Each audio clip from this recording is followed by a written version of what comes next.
Hey, True Believers, Englentine here with another top 10 comic books sold to readers. Yes, these are the books that are leaving the shops. Not like Comic-Con. Comic-Con is what the shops are ordering. This is actually what the fans want. They say, hey, give it to me. They pay their money and they leave with this. This is the list that matters. After this, of course, we're going to go on over to Comixology and check out what people are buying digitally. So we've got both sides covered. Now, as far as this is concerned, these are the people who participated in the list. So if you're in their area, by all means, stop by, say hi, buy something, and of course, support your own local comic book shop. So without further ado, let's get to this top 10, see who wins the week. Is it Marvel, is it DC, or are we going to have some sort of big, out-of-nowhere comeback from the independent comic book? We're not going to. There's only one book, one independent book on both the digital and the out of both of them, just one. Anyway. Let's get to the top 10. At number 10 is Doctor Strange, number 2. At number 9, we have Hit Girl, the only independent comic book on both digital and floppy sales. Number 8 belongs to Prelude to a Wedding, Red Hood vs. Anarchy. At number 7, The Avengers, number 3. Number 6 goes to Dan Slott's last appearance on The Amazing Spider-Man. Amazing Spider-Man, number 801. And number 5 goes to Dan Slott's first appearance on Tony Stark, Iron Man, number 1. Number 4 belongs to The Man of Steel, number 4. At number 3, we have the big wedding fake-out, X-Men Gold, number 30. And in the runner-up position, we have, at number 2, Justice League, number 2. And if there is a Batman book released, it's going to be number 1, and this is Batman number 49. So there you have it, and with the presence of Hit Girl, the only independent comic book in either list, there is a clear winner, and that is Marvel. Marvel had 5 titles in the top 10, while DC only had 4. But DC did have the top 2 positions, so there is that at the very least. Now that's the countdown. That's what people are buying this week. I love the fact that Batman's up there. I'm enjoying that storyline. It's a hell of a lot better than the X-Men wedding. We'll see how the wedding goes. We're going to have to compare those issues. But let's see what the comic book shops have to say about this week's list.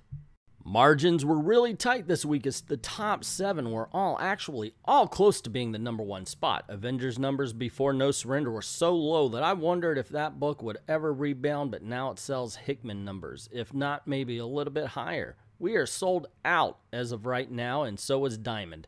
The bait and switch on X-Men Gold number 30 and news outlets running the story prior to release helped bump up that book.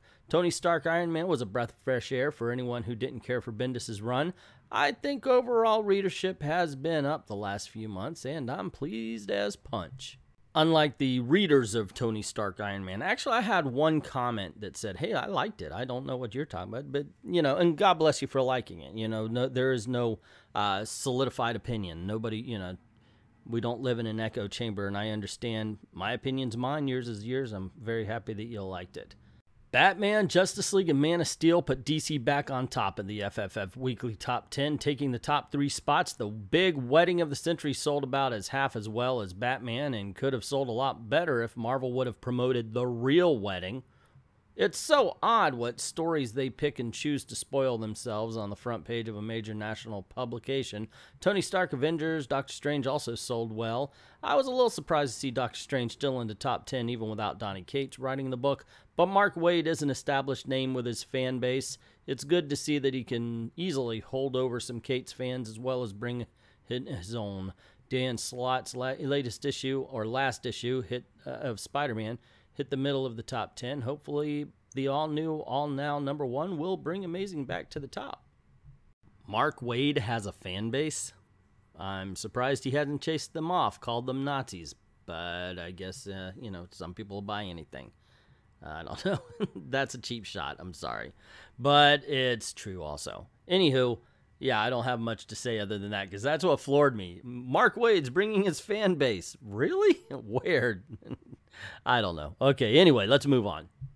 The lead up to the hopefully Bat Wedding is going strong. Always good to have an Artigem cover, too. Man of Steel is picking up steam. Everyone was worried Bendis would ruin Superman and held off until they heard some word of mouth, I guess. At any rate, people are starting to pick it up. Justice League is doing like you'd expect a Snyder book to do. Although everyone is understandably disappointed that Chung couldn't manage to stay on longer, X-Men Gold's bait-and-switch story had been met with mild surprise, if not outright enthusiasm.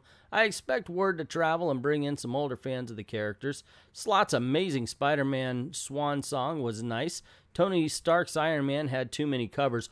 Way too many covers. Can someone tell Marvel that people might try to collect them all when there's only 4 to collect, but never when there's, what, like 28? When you break them, they just buy 1, or worse, none of the thing. Straight up, I think fans would riot if Batman does the bait and switch the same way X-Men did. And if it ends up being that, I can't imagine them not rushing to rewrite.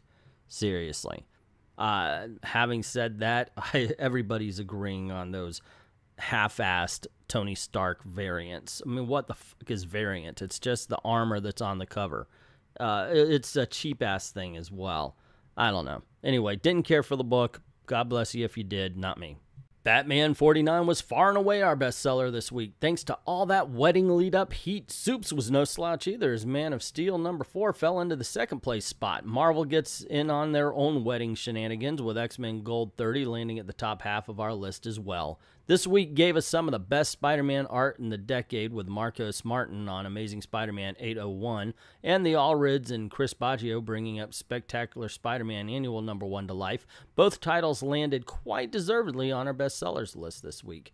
Our other titles performed well for us, including Snyder's hit Justice League and the brand new Tony Stark #1.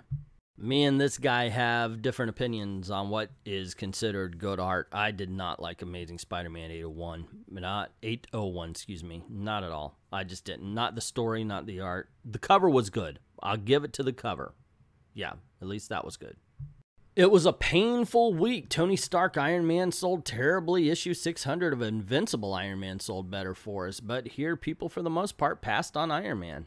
Doctor Strange #2 dropped off massively from the first issue. X-Men Gold, which I thought would be sold out and have people excited, did not come close to selling out. I still have the bagged and other covers for the issue, and it looks like it will remain as a dead product. Amazing Spider-Man's $9.99 issue of issue number 800 looks like it was a jumping off point for readers, repeating what happened for us when Marvel had Amazing Spider-Man #25 for $9.99. Batman took the top spot and DC had their usual level of sales, though we need a strong Marvel to really make some money. Wow, you know, that is a topic for conversation, is it? Can the comic book industry survive with a weak Marvel? Can DC carry it? That's the big question. That's what I hope.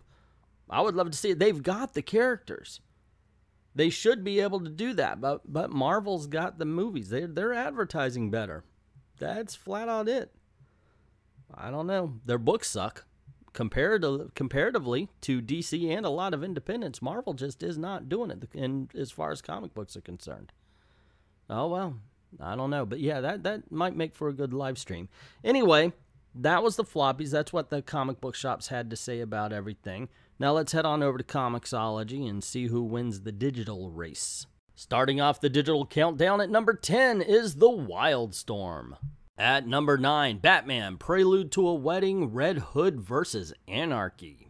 At number 8, we have X-Men Gold #30. Number 7 brings us Tony Stark, Iron Man #1. Injustice 2 Chapter 63 takes the number 6 spot. Number 5, Amazing Spider-Man #801. At number 4, we have The Avengers #3. Number 3 gives us The Man of Steel #4. What the deuce? Number 2 is a Batman comic? And at number 1 is Justice League #2. Man, this is a title to read right here. There are no independent comic books to get in the way of Marvel vs. DC for the digital comics this week. And it's going to be a race. It's 6-4. That, of course, DC's favor. But it is close. It's close enough that at this point you can never tell, because Marvel usually owns the back end. DC usually owns the front end, but it's all Marvel at the tail end of the top 20. At number 11, we have The Runaways number 10. It is now 6-5 in DC's favor. And just like that, the score is tied 6-6. It's Doctor Strange number 2 at number 12. Green Lanterns reclaim the top spot for DC at number 13. At number 14, we have Star Wars Poe Dameron number 28. It is now 7-7 tie. And Marvel takes the lead at number 15. It is 8-7 with Captain America. At number 16, we have the best book on the market right now, Aquaman. It is now 8-8. At number 17, it becomes 9-8 in Marvel's favor with Hunt for Wolverine, Claws of a Killer number 2. And then, boom, at number 18, we have it 10-8 because we have to add on Champions number 21. Batman and Wonder Woman represent DC with Brave and the Bold number 5. At number 19, it is now 10-9. And at number 20, Daredevil wins it for Marvel. It is 11-9 this week. It's a very tight win, but it's a win nonetheless. And Marvel would have just kept going. Number 21 was Black Hammer, Age of Doom from Dark Horse, the only other independent comic book that would have shown up. Then after that, we have Peter Parker Spectacular Spider-Man 22, Infinity Champions at 23. Then we get another DC as far as everything's concerned with the Challengers at number 26. Personally, I'm a DC fan, and I like to see DC win, but you know what? I can't be mad. Daredevil, okay? Daredevil should be much higher on that freaking list. It's the only Marvel comic that I can point to and go, that's a legitimately excellent book. Otherwise, I got, oh, that's good, and yeah, that one's not bad. But as far as excellence, I can point to Daredevil without fail, without any kind of shame, and say that's the one you should be reading. Okay, that and Darth Vader. But that's just my opinion. What is yours? What do you think of this week's top 10 countdown of comic books sold to readers? Was there something you'd like higher on the list? Like I would prefer Daredevil to actually sell not only higher in the digital, but actually make the top 10 sometime instead of crap like X-Men Gold. Holy, or Doctor Strange. God dang, that sucks. Compared to Daredevil? Holy crap. What the fuck are people thinking? Seriously. Let's get a better Daredevil movie out there so maybe people will start picking it up, because I can't imagine they're doing it because of the storyline. Anyway, yeah, let me know what you think in the comments below. Also, if you like this video, click like, share, comment, all you want. If you think I'm wrong, by all means tell me why. Don't just say you suck. But yeah, let me know. I love the conversation. But yeah, don't forget to hit share to get word out about the channel. Hit that subscribe and notification bells just in case YouTube does their job and tells you when I put out a video or a live stream. Also, this is the way we're trying to make a living. So if you don't mind helping out the channel, go on over to Patreon. The link is in the description below. You know, drop $1 in the till. It's less than the price of a candy bar. Help us keep the lights on here and help us keep making videos for you. I'd like to thank everybody who's already done that, and to everyone, all of the true believers, thank you very, very much for watching. Well, come on down to Gorilla City. We got all the gorillas you need. We got Gorilla Grodd, Solivar, and Beppo the Super Monkey. We got Congarella and Buana Beast, every super-powered monkey from the west to the east. Monsieur Mala and Dajuba are both deceased, but we got them here anyway.